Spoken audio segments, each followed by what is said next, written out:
I just wanted to say that we are so delighted and honored that you could join us in this webinar series, which is our, you might say,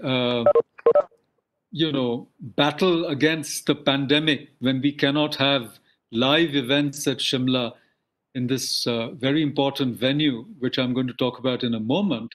So we decided that at least we would start a webinar series and think about a post-COVID world and India's place in it. And that's why we've also veered, almost perilously close to contemporary issues, policy, if not politics, which is not our usual habit because we do research, which is not entirely linked with topical events or trends. But this time, given that the whole world seems to be in a kind of churn, we were very keen to try to reconceptualize this. And I'm happy to say that we've had a series of wonderful webinars in the past, one on China, in fact, when we were almost eyeball to eyeball, on our frontiers in Ladakh, near the Pangjong Sao Lake and so forth with Sayyid Atta Hasnan. Then we had one on the prospects of Indo-US relations with Mr. Navdeep Sarma. And then we had other topics, including a wonderful webinar by Dr. Shekhar Mande, who heads the CSIR, on the future of science and technology in India. And another one actually by Professor Raghavan1 Tripathi, who talked about a wonderful debate between Dayanand Saraswati and the so-called Sanatanis about whether or not the Vedas sanctioned idol worship, among other things. But so we've had a very vibrant webinar series, and we're so glad that we can now look slightly west to our neighbors, a significant other, you might call them, frenemies, more enemies than friends, but it's a very complex relationship, and I can't think of anybody better than you to lead us through it. I must tell our scholars and fellows and other people listening in that Ambassador Raghavan served with great distinction twice in Pakistan. He, in fact, retired as our High Commissioner there in 2015, if I'm not mistaken. But he had an earlier stint as the Deputy High Commissioner. I have it written down somewhere. Yes, 2003 to 2007. So he's really, really in the best position to tell us about this extremely complex and fractious relationship that we have with Pakistan. I also wanted to say that Ambassador Raghavan, in the best traditions of our foreign service, is a scholar. He's a PhD from JNU in history. He's the author of three really fine books, of which I have actually, I'm familiar with two of them. The first is called Attendant Lords, Bairam Khan and Abdur Rahim, who were courtiers and poets in Mughal India. This book was published a couple of years ago, 3-4 years ago. And the next book, which I have, in fact, I was reading it last night, was called The People Next Door, The Curious History of India's Relations with Pakistan. I'm going to say a few words about this book. And the third book, which came out just last year, is called Historymen, Jadunath Sarkar, G.S. Sardesai, Raghubir Singh, and Their Quest for India's Past. And currently, Ambassador Raghavan is the Director General of the Indian Council of World Affairs. Now, as you all know, the Indian Council of World Affairs is older than independent India. In fact, it was formed, if I am not wrong, in the 40s. And, our first Prime Minister Jawaharlal Nehru took a great interest in it. And there was an Asian Relations Conference which was held there prior to independence in 1946. So it's a very, very distinguished and hallowed institution of which he's the head. And I happen to be on their academic committee also aboard. So I just want to say one or two more things before I hand it over to Dr. Raghavan. Can you hear me, Dr. Raghavan? I seem to have lost. No, I can hear you. I can hear you very clearly. Okay, fantastic. So I just wanted, with your permission, to say a few words about your fine book, The People Next Door. And I think it's a very readable account of, as I said, India's extremely complex and fractious relationship with Pakistan. And the history of this relationship, of course, in some ways is deeply tied up with the Viceregal Lodge, in whose premises the Indian Institute of Advanced Study was formed by President Radhakrishnan, because the Radcliffe line was drawn hereabouts. Of course, we have a small historical section, a museum section here, a few rooms which we have restored. But we've got a table here, believed to be the table on which Radcliffe drew the line in blue pencil. But apparently, he sat more often at the United Services Club, closer to the mall. Be that as it may, the Radcliffe line is, of course, the basis of the partition of India and Pakistan. And in your book, you also mentioned the Durand line, especially in connection with Khan Abdul Ghaffar Khan, who complained that the Pakhtuns were divided twice, once by the British and then again, by the Pakistan-India division. So that line also features, and the McMahon line, the third line, all blood-soaked lines featured in our earlier webinar. But it's a very readable account, I thought, and it also highlights several very interesting individuals. One of them is Rahmat Ali, who in the 30s is credited with naming Pakistan, based on its different provinces. That features in your book. It's a fascinating account of this man, Rahmat Ali, who later is sent back to Cambridge by Jinnah. He falls out with Jinnah. You mention all of that in your book.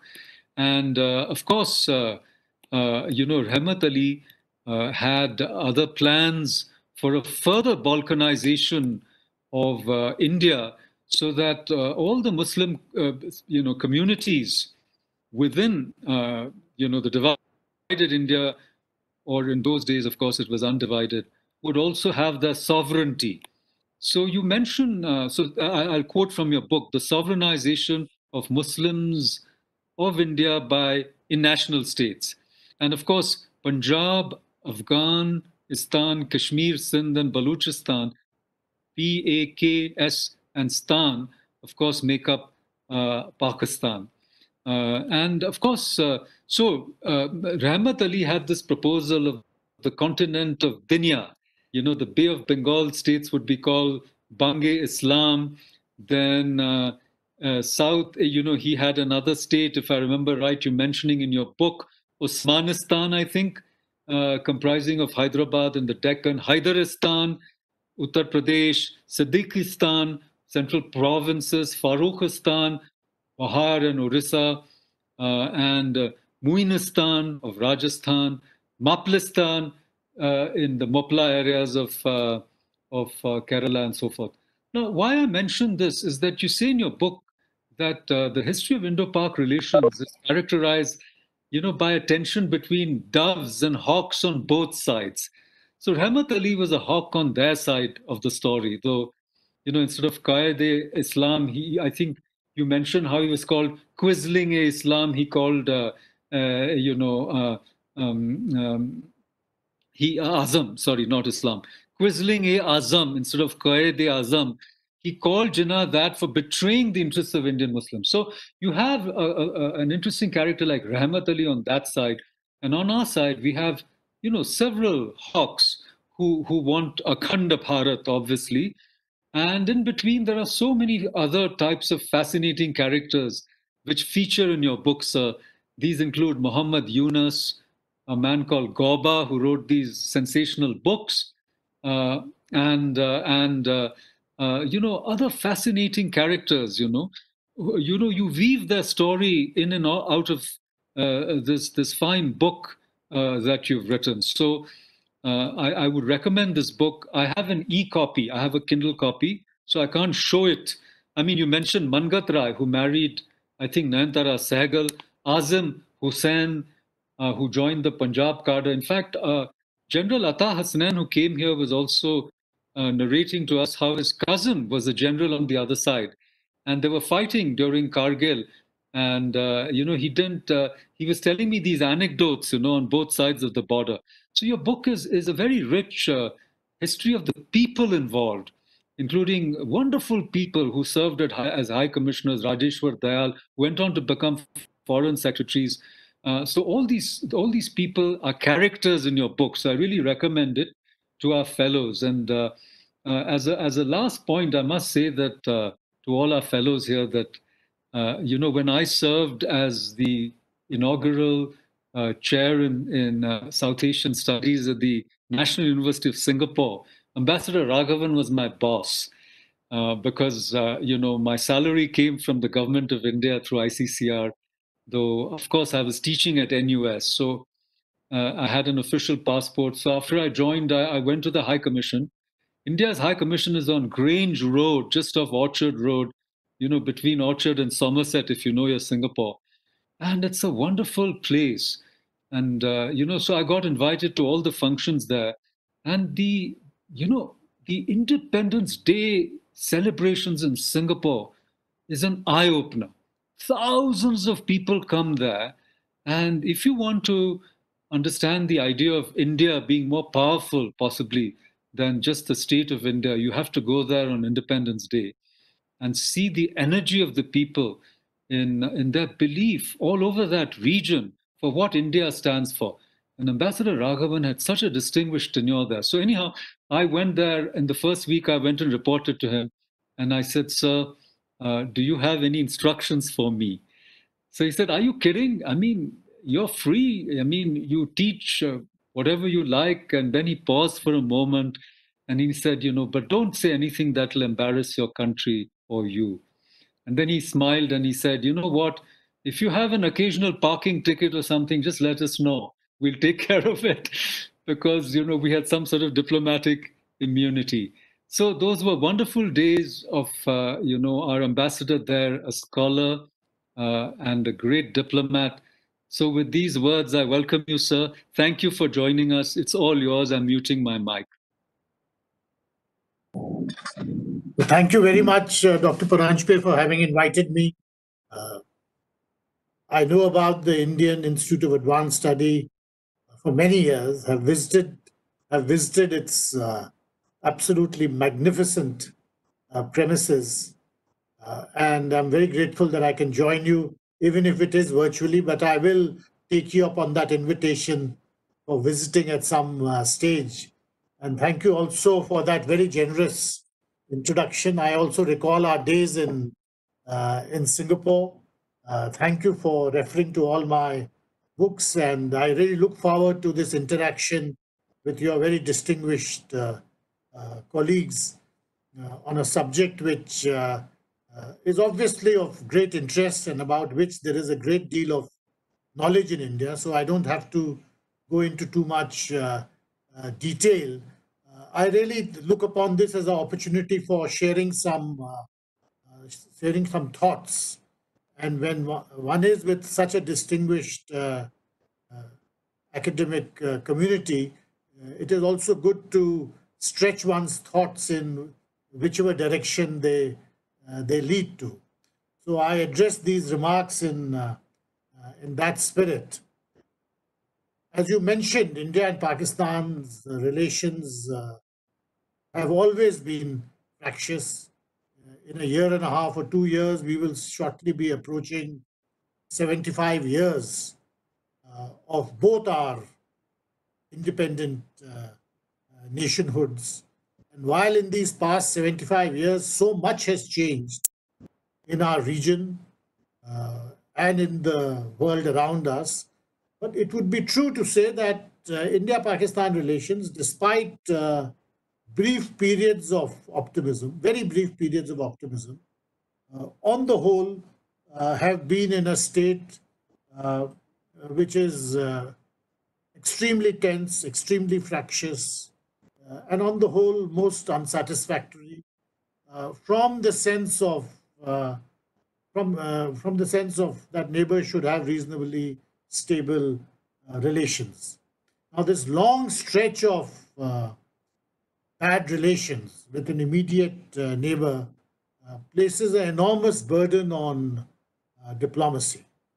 Because apart from the normal diplomacy, uh, the meat of diplomacy, what your foreign policy has to deal with is a huge burden of frustration, cynicism, and the sense more than anything else that there's something exceptional about India-Pakistan relations, which condemns the relationship to stay in this very, very bad state for such a long period of time. It's almost like a genetic problem or a DNA problem. And of course, there is a great deal of science about the nature of the DNA problem between India and Pakistan, and many people have written about it, about structural identity issues in uh, in Pakistan, about chronic cartographic anxieties, and so on. So there are structural issues quite apart from more obvious territorial issues such as Jammu and Kashmir and so on. Um, so I'd like to begin with this: that is there actually a genetic problem, DNA problem, which leads to almost a kind of predisposition to a deeply suboptimal relationship between India and Pakistan. And I think to understand this, we don't need to sink ourselves into India Pakistan mythology totally, but have to look at the world around us. And when you look at the world around us, you realize that poor relations between neighboring countries is not exceptional. If you look at the situation today, you have a possibly a major situation developing between Greece and Turkey, even a somewhat placid relationship within ASEAN, as between Malaysia and Singapore, has flared up over the issue of Sarawak, which not many people know about, but nevertheless, for Malaysians and Filipinos, it's a deeply emotional and divisive issue. You have Israel and some of its Arab neighbors. You have North and South Korea. You have Japan and China. And there are numerous other examples. I think the first point to understand is that the most challenging issues for any country's diplomacy are the neighborhood issues. So we should not, by any means, sink into a kind of India Pakistan exceptionalism, that there's something totally different about us, which leads to this predisposition to a bad relationship with a major neighbor. The point is that neighboring country relationships are difficult. The challenge for your diplomacy, the test for your diplomacy, is how you manage those difficulties. Now, by no means should one try to minimize the difficulties involved, because the other peculiar thing about neighboring country relationships is that you cannot address them in a linear fashion and expect results. So there's no silver bullet. There's no easy magic bullet. You can't say that if India and Pakistan suddenly start trading with each other, if trade increases, the political differences will disappear. The world doesn't work like that. We have a huge amount of trade with Nepal, but that doesn't mean that you don't have all the issues which neighboring countries have vis-a-vis Nepal. Japan and China have huge amounts of trade and investment, enormous people-to-people contact in terms of tourism and so on. But I doubt if you can say that they have overcome the history of their own past conflicts or the identity issues which those conflicts have gendered and consolidated for decades and centuries. And again, there are many other examples of this kind, that there are no easy linear solutions in neighboring country relationships. There's no substitute for the grind of uh, diplomacy.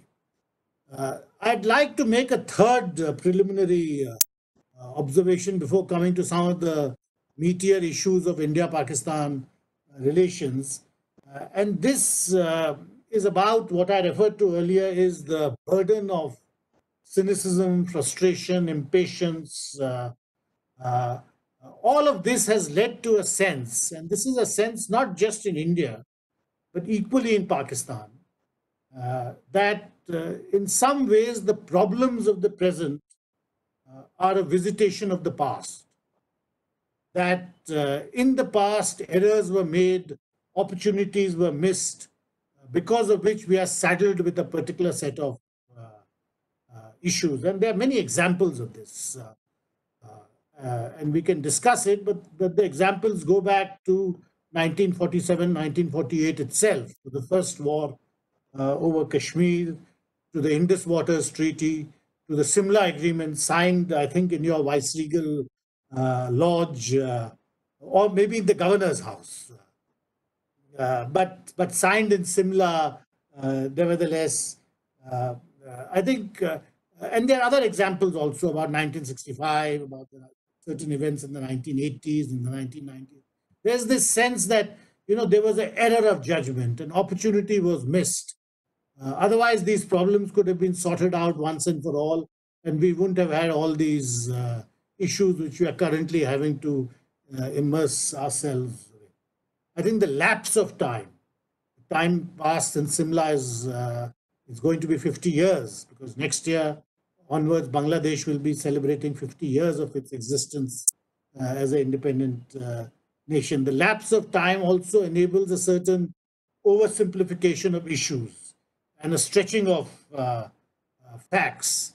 When one goes into the details of each of these issues, and one can pick up any number of them, a different picture will emerge. And you will see, and we will find that, in fact, the interpretation which is being drawn is an oversimplification, and in many cases, totally wrong, totally erroneous. And it is not as if things are the way they are today because of what happened in the past. Obviously, there is a historical continuity in how we arrived here today, but it is not to say that there was a great opportunity missed because of which we are where we are today. I think that view emerges out of the sense of cynicism and frustration about how do we address issues with a neighbor like Pakistan, given the suboptimal relationship which has existed for such a long period of time. With those preliminary remarks, I'll talk a little bit about the substance of India-Pakistan relations. Now, again, one can look at different periods. The relationship itself now has a history and a diplomatic history. I'll look very briefly at at the period we are in, and at the last 20, 25 years, just to get a sense of where we are positioned today. And again, as I think I said in the beginning, there are no easy answers and there's no magic bullet. It is not as if I'm going to lay out a course of action or a policy prescription about what should be done. But really, the idea is to try to understand where we are and what are the possibilities which exist at this point of time. If we look at the past quarter century, if we go back to roughly the early 90s, mid 90s, in India, we have had in this period 6 prime ministers, 5 different governments, 5 general elections. And if I were to sum it up, one could say that virtually the entire political spectrum as it exists in the country has either been in government or has supported the then government in the past quarter century. And you can look at all the different combinations and permutations and combinations. In Pakistan, in the same period, there have been 10 prime ministers, 5 general elections. There's been a long period of military rule between 1999 and 2008. But again, on the whole, as in India, virtually the entire political spectrum as it exists has at some point of time either been in the government or has been supporting the government. Now, the other feature about the last 25 years is that there has been a binary of engagement and disengagement. And there are many examples of this. For instance, we are presently in the midst, deep in the midst of a disengagement phase. A few years ago, we were in the midst of an engagement phase. Before that, there was another disengagement phase. So there's been this binary of engagement versus disengagement. And if one looks at the last 25 years, this binary also has been pretty consistent. So if you put this binary alongside the fact that the entire political spectrum has been party to this binary, what you come up with is the fact that this engagement disengagement binary has very deep structural roots, both in India and in Pakistan. Let me explain what I mean. It is not as if we have moved from engagement to disengagement because of changes in government.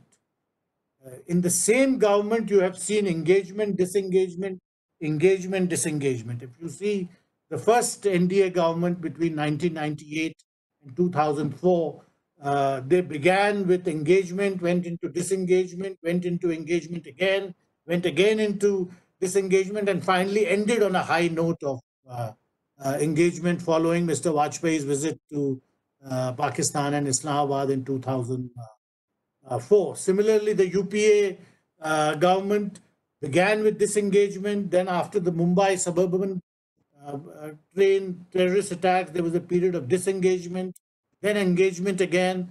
Mumbai terrorist attack of 2008, again disengagement. And finally, it ended on a phase of neither engagement nor disengagement, a very uneasy kind of relationship.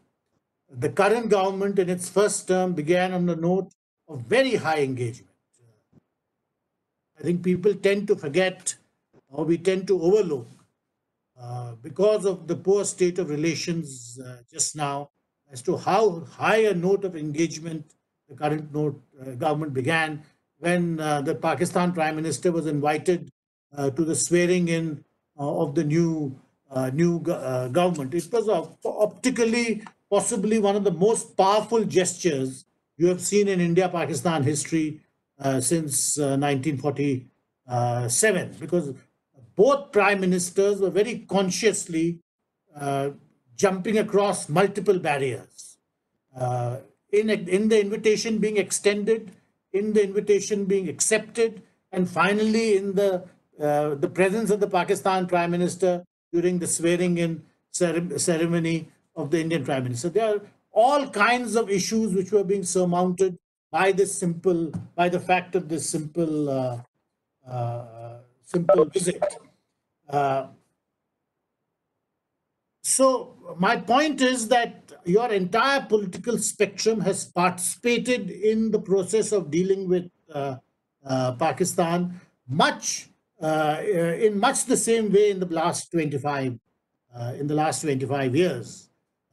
I had mentioned that there have been six prime ministers in the past 25 years, and it would also be fair to say that each of them has really gone out on a limb in attempting to address trying to improve relations with Pakistan. You can begin with Prime Minister Gujral to